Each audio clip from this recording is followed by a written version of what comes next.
অনেক নতুনের সাথে বাংলাদেশের চলচ্চিত্রকে পরিচয় করিয়ে দিতেই যেন রাজিবুল হোসেন নির্মাণ করছেন ছবি হৃদয়ের রংধনু। অ্যাডভেঞ্চার ধর্মী এই ছবিটির মূল ভাবনা কায়েস চৌধুরীর। সার্বিয়ান মডেল মিনা চেতকোভিচের সাথে এই ছবিতে অভিনয় করছেন ৩ তরুণ। ৭ রঙে রাঙানো রংধনুর মতোই হৃদয়ের রংধনু ধারণ করে আছে যেন জীবনের প্রতিটি পরতে মোড়ানো অ্যাডভেঞ্চারের গল্প। সার্বিয়ান মডেল মিনার সাথে এ চলচ্চিত্রে অভিনয় করেছেন শামস কাদির, মুহতাসিন স্বজন ও কিং সাইমং মারমা। এ 4 জন বেড়াতে গিয়ে ঠিকানা হারিয়ে ফেলে এক নির্জন দ্বীপে। অ্যাডভেঞ্চার রিয়েলিটি চলচ্চিত্র হৃদয়ের রংধনুর মূল ভাবনা প্যারিস ফেরত নির্মাতা কায়েস চৌধুরীর। ভাবনাটি নিয়ে রাজীব কাজ করছে, রাজন কাজ করছে। সেই ভাবনাটি এখনকার সমসাময়িক একটি ভাবনা, অপরিহার্য সময়ের অপরিহার্য একটি ভাবনা।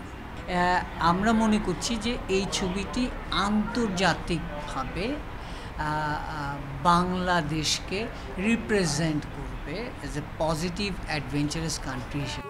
দুঃসাহসী সার্বিয়ান মিনা চেতকোভিচ এ চলচ্চিত্রের প্রয়োজনে শিখেছেন সার্ফিং, লাইফ জ্যাকেট ছাড়া করেছেন প্যারাসেইলিং, গভীর সমুদ্রে অক্সিজেন মাস্ক নিয়ে করেছেন স্কুবা ডাইভিং। এ সবই প্রথমবারের মতো ব্যবহৃত হচ্ছে বাংলাদেশের সিনেমায়। ছবির 4 মূল চরিত্রের একটির অভিনেত্রী বলছেন তার জীবন বদলে দিয়েছে এ চলচ্চিত্র। First moment, just his idea, his concept owned my heart completely, and that's why I decided to get involved with this project with all my heart, and let's see where it's gonna take it.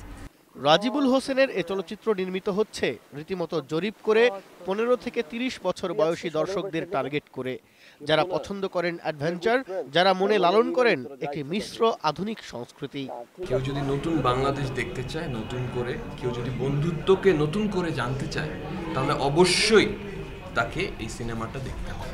পরতে পরতে রোমাঞ্চ ও চমকে ভরা এই adventure চলচ্চিত্রটি দেখতে হলে দর্শকদের অপেক্ষা করতে হবে সেপ্টেম্বরের 2য় সপ্তাহ পর্যন্ত। তখনই ওয়ার্ল্ড প্রিমিয়ার হবে ছবিটির।